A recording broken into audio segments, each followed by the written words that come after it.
Welcome to the Power of Oxygen First, where we scale your life first so your business can actually breathe. I'm your host, Dot Rock. Oxygen First means you protect your energy first. You build your life first. You take care of your nervous system first. Then you scale. Because success without oxygen, that's just burnout with better branding. Around here, we talk about real leadership, how to hire your peanut butter instead of just doing it all yourself, how to fire with grace when something's expired, no more breadcrumbs, how to grow or go, and how to receive support without apologizing for it. This isn't hustle culture. It's sustainable success. It's leadership with oxygen. So let's pause and take a deep breath. Let's build something that actually feels like home. Well, hello, my podcast friends. Welcome to the Power of Oxygen First, where we scale your life first so your business can actually breathe. I'm your host, Dot Rock. And around here, we don't just talk about hiring people. We talk about hiring the right people, the ones who become the peanut butter to your jelly. Because hiring wrong, it's just expensive. It's just completely exhausting. And it's just a waste, right? Especially of our energy, which is such a profound resource that we have. So, I want to start this episode with something really personal because lately I've had to go back to my quarterback and not in my business, in my health. Now, if you know me, if you've listened to the podcast for a while, you know I'm a little bit unique. I'm a redhead. I have a history of autoimmune disease. I had asthma as a child. I have Sjogren's. I have a positive ANA. I survived liver failure a couple of years ago, and I went through mold recovery. So my body doesn't actually follow all the standard protocols. And genetically, I am actually very different as a redhead. So the side effects that are the very most uncommon typically happen to me, or I have the opposite things happen to me. So prescription drugs are really a challenge. I'm allergic to a lot of them. I'm allergic to Advil, NSAIDs, steroids, you name it. I kind of have had to figure out different ways of being in this world. So back when my liver failed, I started working with this beautiful soul, Lynn Jocelyn, who's going to be on the podcast soon. I'm so excited to have her. She's incredible. She lives in Durango, Colorado, where she has a practice. I'll put her information in my show notes so that you can look her up if you need or want to. She still sees me via Zoom, but I met her in Durango and have been a patient of hers on and off for years since the mold issue and the liver failure. Well, I call her my quarterback because when something flares up in my life, like they have been the last few months, I don't actually panic. I look back at my autoimmune SOP that I keep in my phone, and it always refers me to go back to my quarterback because she is the person who knows my system. She's the one who understands my patterns and the one who can say, hey, we've seen this before. Let's run the play. Especially if I'm scared or in pain or something else is just keeping me from seeing the answers. She knows some of my patterns and how to play the plays so that we can figure it out. And let me just remind you, I've seen a lot of practitioners and I didn't find her overnight. And I didn't just hire her and trust her blindly. I met her, I applied my hiring techniques, which I'm going to share in this episode. And we built this relationship over time with small decisions, through testing, through alignment. And that is how I hire in my business too. So let me just talk a little bit about this concept of quarterback in your business or in your health. I came up with this term back when my son had appendicitis a couple years ago. If you'll recall, he was diagnosed with appendicitis by his pediatrician. They sent us to the hospital to do a CAT scan. It showed appendicitis, and they did not operate in our small town in Durango because he didn't have a white blood count and he didn't have a fever. Well, my son never gets fevers. He gets strep throat. He doesn't get fevers. I hardly ever get fevers. So he's kind of like me. You're not a redhead, though. So, but as a appendicitis, when you diagnose that back before they had scans, they could diagnose that by the same person doing the same physical exam day after day. Well, my son kept going back to the pediatrician, and the pediatrician kept saying it's appendicitis, right?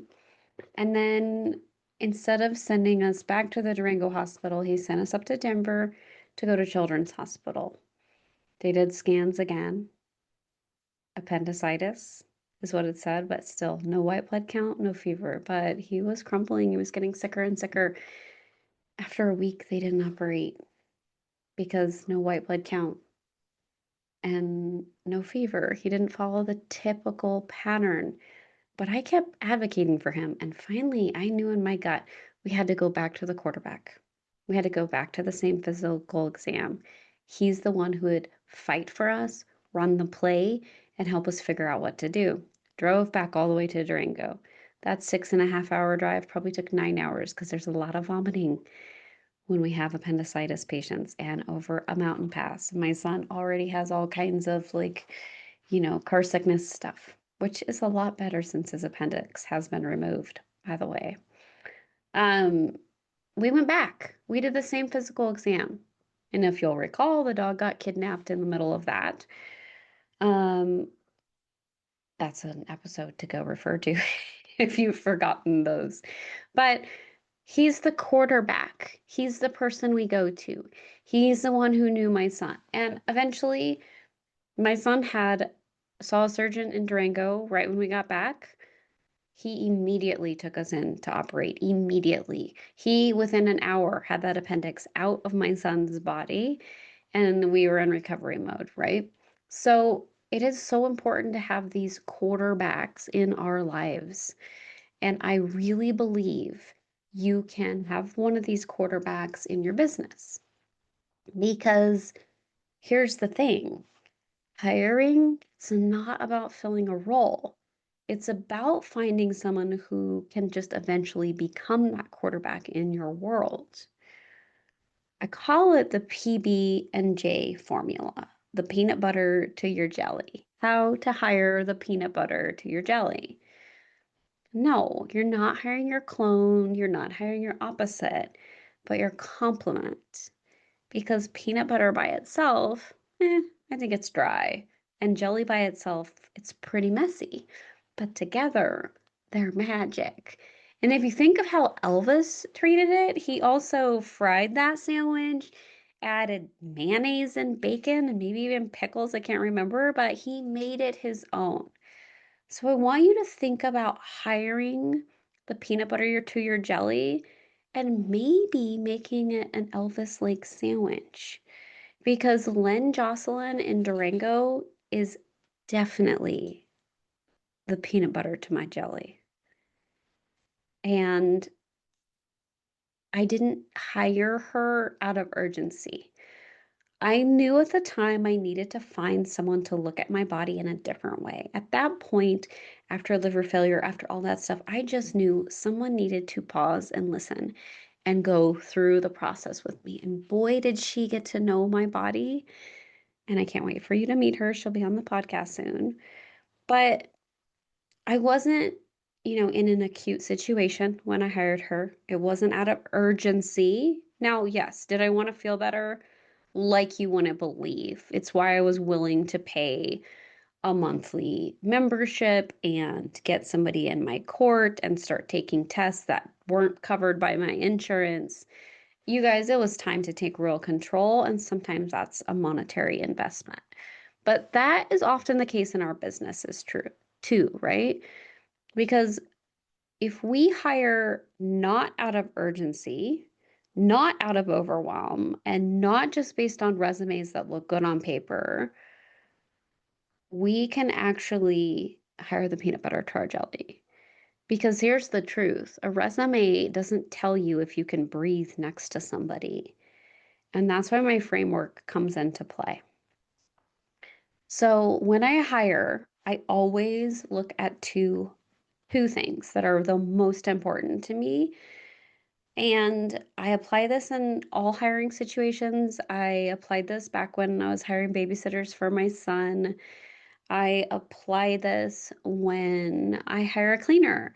I apply this to healthcare workers in my life and especially members of my team in my business. And even consultants, you guys. Like if I hire somebody to help me move my podcast along like I did a couple months ago, Miss Haley out there, she she hit both of these pillars. I hire for two things. I hire for fit and I hire for the bar. Now here's the questions. For fit, do they fit with you? Do they fit with your energy? Can you sit next to them and not feel drained? Because if the answer is no, nothing else really matters, right? And fit isn't always like they're just like me. Sometimes it means they're the opposite of me. Sometimes it means they fill all the gaps that are not my skill set, right? But I like to have this thought, do they fit? Do they fit with my team? Will they cause drama with amongst the team? Because if they don't fit, they're out. And the second question I ask is the bar. Do they raise the bar? And no, I don't mean like taking shots. I mean, do they raise the bar of your business? It doesn't mean perfection. Sometimes raising the bar means they bring calm to your chaos, they bring consistency to your vision, or they bring follow through where you bring ideas. That's key for me in my business because the bar is peace. Okay, and sometimes raising the bar means we hire a type B personality instead of a type A because we already have too many type A's in the business, right? So fit and the bar. Do they fit with you and do they raise the bar? Because don't forget, you're not hiring a unicorn. You're hiring someone who raises the bar in your life. And if you set up hiring practices and onboarding practices like I do with the people I work with, you can actually lose the peanut butter to your jelly and replace them. Maybe you end up with the avocado to your toast or the almond butter to your toast, right? But these people and these hiring methods actually are rinse and repeat type processes. My hiring method is a secret sauce, so I'm sharing it with you. Because here's what most people get wrong. They think that hiring is a yes or no decision, and it's not. It's actually a relationship build. So I like to start with a project, and I always start small. Not because I don't trust them, but because I don't trust the process yet. We test communication, follow through, energy, ownership, because how someone handles a small task or test is how they'll handle your business or your health, right? So I'm going to pause and tell you something. I hired a nutritionist last week and it was the biggest fail of all time. I only met with her once. It failed within 2 minutes of sitting down at her chair, and I'll tell you the rest of that story at the end of this podcast. But starting small, which was big because I was trying to help get my appetite back, um, meant she was not the right fit and she did not raise the bar. She, in fact, lowered it. She, in fact, failed all of my hiring test. And you guys, I do this for a living. I help people hire, I help people fire. You know, I love firing most. And I tailspinned when she failed because of the things she said to me, because of how hurtful they were, because I thought I was a failure, right? But the reality was she was not the right fit. She didn't past step one of my hiring process, which is start small with a project or small task. The next step that I do is I build trust in layers with people that I hire because this is where the magic happens. You do not hand over your business day one. You build, project, repeat, expand, observe, right? And over time, you start to feel it. That moment where you realize, oh, I can breathe.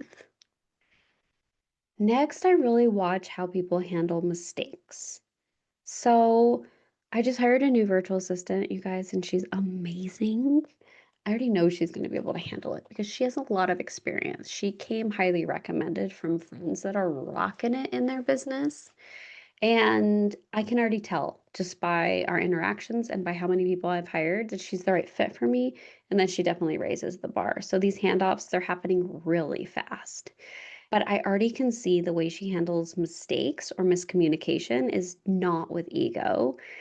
She handles them with grace and because, mistakes will happen. And what matters is did they hide it? Do they blame? Or do they take ownership and fix it? That's really the difference between an employee and a team asset, right? And now, is this person going to be an employee in my business? No, she'll be a 1099, but she's a huge member of my team and she is going to be an asset because I can already tell she's going to take ownership and fix things. She already spoke about that and she's already shown me that just by the onboarding process, right? So, step 4 of my process is to listen to your gut. I can't say this loud enough. If your gut says no, it's a no. This is where I think hiring is just like dating. I went on a date, I think it was like in October or so of 2025. And that man had asked me out in the most romantic way I have ever been asked out. And it was really special. I felt really special. I felt excited. I went on the date, and I tell you, within the first 30 seconds of sitting down, I 100% knew he was not my person. I 100% knew I wanted to leave, right? But then what happened? I ordered a drink. He had already ordered a drink. He was already halfway through his drink. There was a warning sign there, right? I kept trying to talk myself into how he could be the right fit. Because you guys, I want romance in my life like everybody else does, right? But he was not the right fit. And so I watched myself do it. And I even sat there and I was like, Dot, you're doing exactly what you coach people not to do, trying to talk yourself into somebody. And you guys, 100%, he was not my person. When I told him my podcast, that I have my own business, his jaw hit the table. And I don't think he ever recovered. Like, I think that was the line that sealed the deal for him, that I wasn't for him either. Anyway, what I'm saying is step 4 is listen to your gut. You will know within 30 seconds of meeting somebody if they're the right fit for your team. I promise. You just have to be able to listen to your gut. I can't say it loud enough. If your gut says no, it's a no. Because even if their resume is perfect, their references check out, and they should be the right fit, your nervous system actually knows before your brain does, and I promise you should trust it. Now, here is the next part of my process. You yourself have to grow or go before you hire again. Here's how I'm going to challenge you because sometimes the problem isn't actually in hiring, it's in clarity. Before you make your next hire in your business, I dare you, double dog dare you, to ask, have I clearly defined what great looks like? Have I given feedback to people I already have? And have I created an environment where someone can succeed? Have I gotten really clear on what the role success would look like? Have I gotten clear on what failure would look like? Have I documented my needs, my boundaries in a clear job description that helps show this person those boundaries? This is where my grow or go techniques come in. Because if someone is on your team and they can grow into the role, that might already be your peanut butter to the jelly, right? And if you define this, then someone can keep growing into a role that you truly created. If not, then we move into firing, right? Okay, it's not always about firing somebody, but sometimes it's just about not hiring the person you're interviewing. Not going on a second date, my friends. I did not need to go on a second date with this man. And I did not. I thanked him for dinner. Well, we didn't even have dinner. I thanked him for the drink and never heard from him again. And he never heard from me again. Because sometimes to hire the right person, we have to release the wrong one, right? And sometimes in our businesses, we also have to think, instead of hiring another person in my business, do I actually need to release an employee that's the wrong fit? Because a lot of leaders, a lot of business owners get stuck. They keep the breadcrumbs, those misaligned hires, the almost right people that they hired that really need jobs, and they wonder why they can't find the peanut butter to their jelly. Well, my friends, you can't build alignment on top of misalignment. And too much peanut butter is always going to be too much peanut butter. You need the right balance of peanut butter and jelly. And yes, some people like peanut butter and honey. Some people like almond butter and honey. Some people like to go the Elvis way. But if you aren't clear on what you want and what you need, please stop dating and stop trying to hire. You might need to just release what you already have that is not fitting. The real shift is that hiring isn't about do they fit the role? It's about do they expand my capacity? Do they protect my energy? And do they help me breathe? Because the right hire doesn't just get work done, they actually give your life back. Okay, so here's the thing. I want to leave you with a closing prompt, and then I'll tell you the rest of my nutritionist story. But here's the thing, sit with this week. Where in your life or business are you forcing peanut butter to be jelly? And what would it look like to wait for the right match instead? Or to change your hiring practices in order to hire the right person? Or what would it look like if you fired those breadcrumbs? Seriously, though, where in your life or business are you forcing peanut butter to be jelly? Peanut butter is not jelly, my friends. So take a walk without your phone or sit down and be still and ask yourself, if I had the right support, what would I finally let go of? And the answer, that's actually your next hire. That's actually the next person that you need on your team. So, I have my quarterback, Lynn Jocelyn. I told you about her at the beginning of this podcast.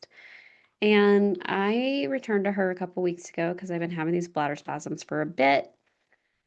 It's not something that's I'm totally new to, but it's something I involved her with, and we have found some great answers, right? But my appetite went away in June, July of last year, right before the move. I was on a medication that causes that, and it just never turned back on. So my food drive is just gone. So I went to this nutritionist last week, right?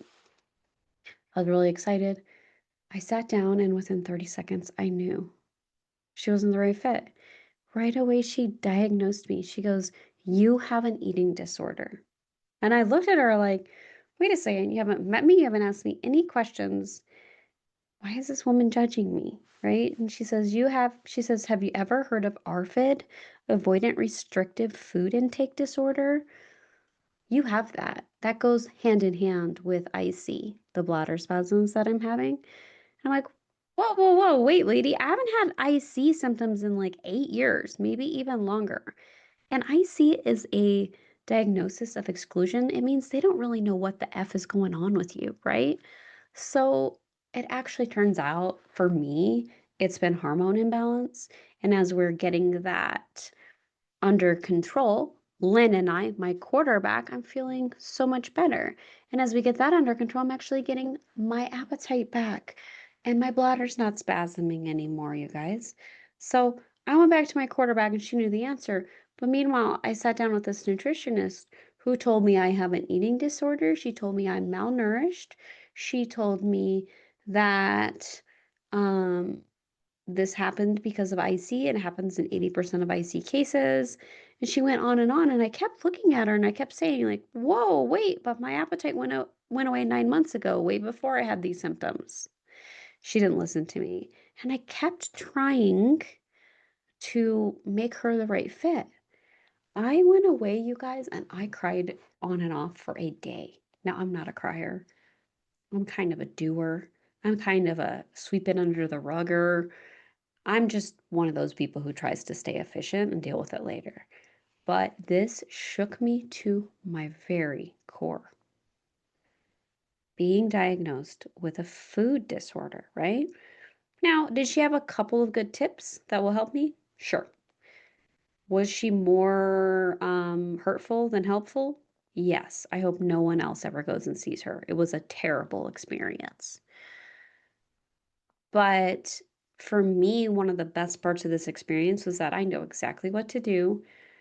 I will go to my quarterback. I will share the good nuggets. I will tell her about the other nuggets, and we will keep moving forward, right? Because I should have got up and walked out of that room. And next time I probably will when someone hits me like this. But I was so taken back that a professional diagnosed me with something that I sat there and tried to listen and I wanted to learn from her. Now it was the wrong fit entirely and I should have walked out of the room, but I didn't.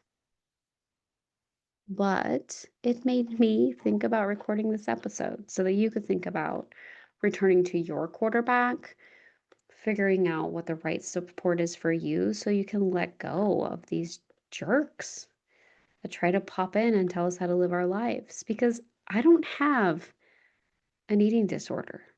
And it's okay if other people do have eating disorders. I'm not saying that. I just am very food driven and suddenly my appetite was gone.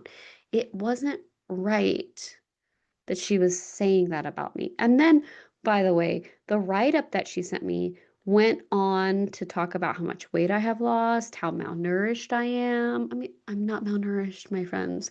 I check my labs every couple of months. I know where I'm at in my life. Okay. I know where I'm at.